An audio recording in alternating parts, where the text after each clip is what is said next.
What's up guys? Today we are looking at the cheapest skateboard deck I could find anywhere on the internet. This is from Skateboard Collective, and maybe I should just keep flipping it, see how many times I can do that while I'm talking. It was $24.99, and I'll have a link, an affiliate link in the description below if you guys want to check it out. But first watch this video and see how it actually skates. So yeah, let's tear the plastic off this thing, grip it up. I guess I'll grip it up. I don't think I need another no grip tape video. It'll probably actually flip better, and I'm gonna pick that plastic up. I'm not gonna destroy the earth or whatever. Not that I think humans are affecting global warming or anything like that, but alright. Yeah, it flips a little better without that. So it's kind of mellow. It's not super steep. Looks like a good shape, feels good. It's got the Skateboard Collective name right here. Alright, so I gripped it. Would you guys want to see a video of how to grip a board so you don't get grip thumb, like cutting it, splitting it, and having like a space in the middle with no grip tape? I don't know, I thought about doing that, but also thought, nah, I'll just grip it regular because I like to have a lot of grip on my board. But yeah, I thought this was worth skating since it was so cheap. And I thought people might be interested in finding some kind of a cheaper board. It's also smaller than what I've been skating, so that might be interesting. So with Andy Anderson's wheel, the truck turns out to be a little bit bigger than the board on this board, since this is only 8 1/4. So I'm probably gonna have to switch them over to the original Dragon wheels that don't stick out past the axle. These are two different shoes. I have a video about that, I just haven't put it out yet. I'm selling them to this recycling place after I wear them all the way out, but I want to wear them all the way out first. One reason you actually get more pop on a skinnier board is because your ankle and your heel have more room to flex and pop. You actually do get a little more pop on a smaller board. So I actually had to cut the shoe here because it was giving me like ingrown toenails. It was really tight right there. So yeah, cut a hole in it. Another thing about skinnier boards like this is the tail feels flatter on skinnier boards than it does on wider boards. Wider boards feel like they have a steeper tail. They just have to because they're a bigger board for some reason.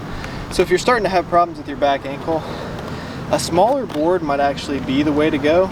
These wheels are not that bad, as you can see. I've been doing some flip tricks on them, not too bad. Even though the trucks are slightly bigger than the deck, it's not too bad. So yeah, I'm just feeling a heaviness and just some resistance for the flipping, so I'm going to be switching out the wheels. You see, with this board, I'm not looking for a hybrid board, like a board that's good on mini ramps, bowls, and street. I'm just looking for a flippy little board, because this is the smallest board I currently have. I want to, well, except the freestyle boards, but yeah, just a flippy little board. I know you guys are always commenting how I have such weird boards, but this is the most stock standard board now I could possibly have. It feels just like Sean Malto's girl shape. It's really similar to that, 8 1/4, almost feels exactly like that. And it feels like something a pro like him would skate, just regular Thunders. Normal shaped wheels, that's like the classic shape of wheels, but these are the Dragon wheels. And yeah, I mean, it feels like a regular standard skateboard. So I actually also put those Andy Anderson wheels on this old school PAL board, and I feel like this is a better fit, like the bigger, wider wheel on something like this, because I would rather skate something like this on a mini ramp than the smaller, lighter board. So I keep missing the front truck on this back 50/50 on this. I don't know if that's from having a smaller board or just from having a board that I'm not used to, but that's not something that I normally struggle with, but I keep hitting the back truck and missing the front truck completely. So for this board, these wheels make it good for manuals, they make it good for getting good pop. But honestly, I think this board would be better if I took these bushings out, put some harder bushings in there, put some harder wheels on here, some small hard wheels. I don't know, like 40mm tiny little wheels. Then I could do flip tricks and get more technical on it, because it is kind of a small board. And I don't really like small boards for skating ramps or like a hybrid board that skates everything. For this is a tiny little flip trick board. That's all it's ever gonna be. So I just saw these young girls walking by on this trail making fun of this old guy because he was actually really walking and really giving his best. And they were like, That's the problem with people these days. If somebody tries hard at something, they get made fun of. It's like, ah, he actually tried. I can't believe that. I would never try hard at anything. Trying hard is so lame. We have to try hard at things, you know? It's like people think if they don't try hard, they can be like, well, I wasn't really trying. They use it as an excuse. People always use the wind or like their board or their new board, new wheels as an excuse. I even do that. I've even done that in this video. Now this is a very chunky ledge. It's like a street ledge. It's a little hard to grind, but we'll try to grind through it. I feel like this board's a little short. I feel like everything I've skated lately is a little short, and I'm a little taller than average for a skateboarder, about right at 6 foot, but it does feel a little short for me for some reason.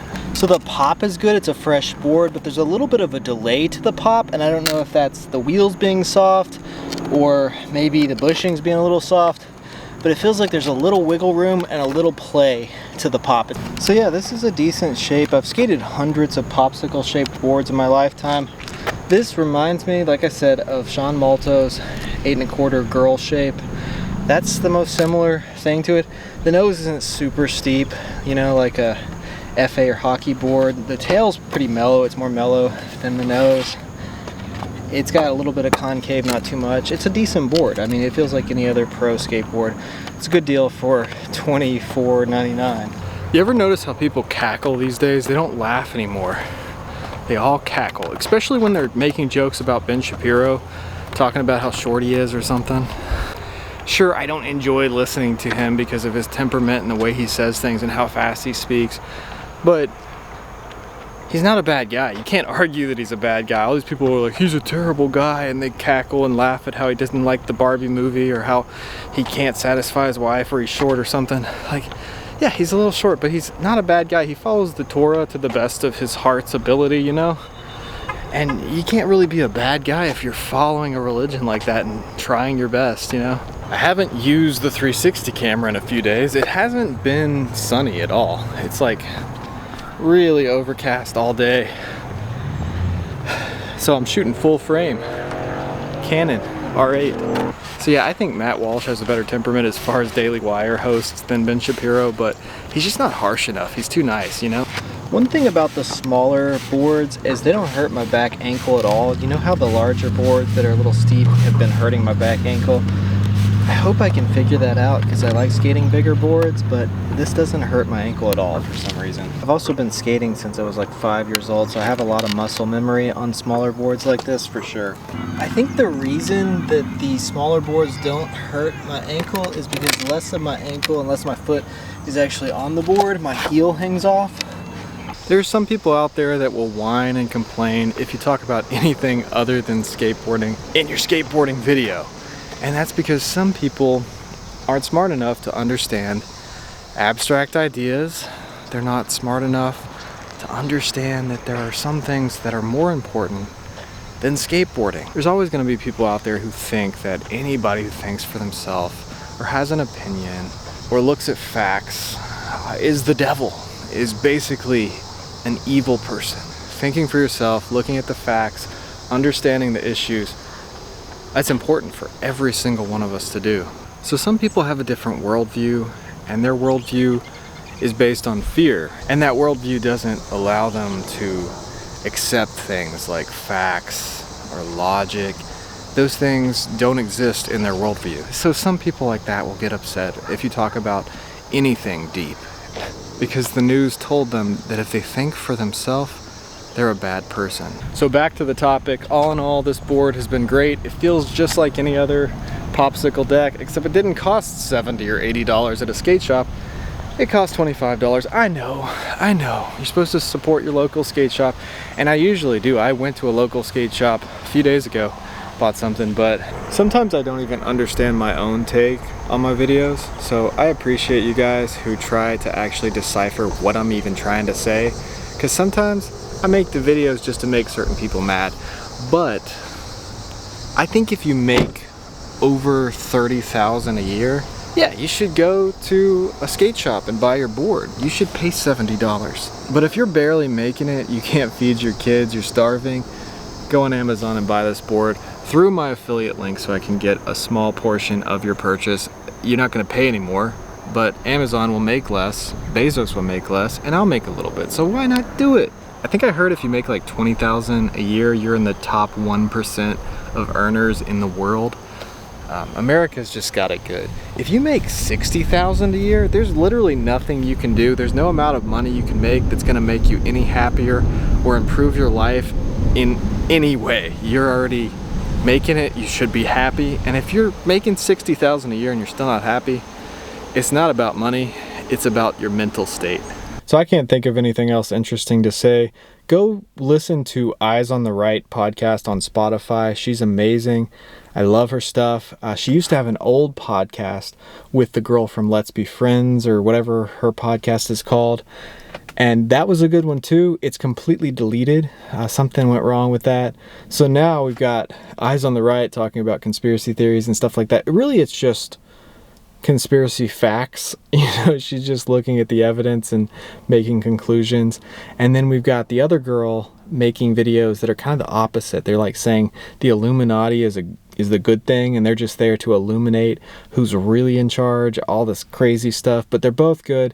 Listen to them. Hope you guys enjoyed this video. If you like this kind of content, scroll through my channel, check out my other videos, and hit that subscribe button because I got a lot more videos to come. Thanks for watching.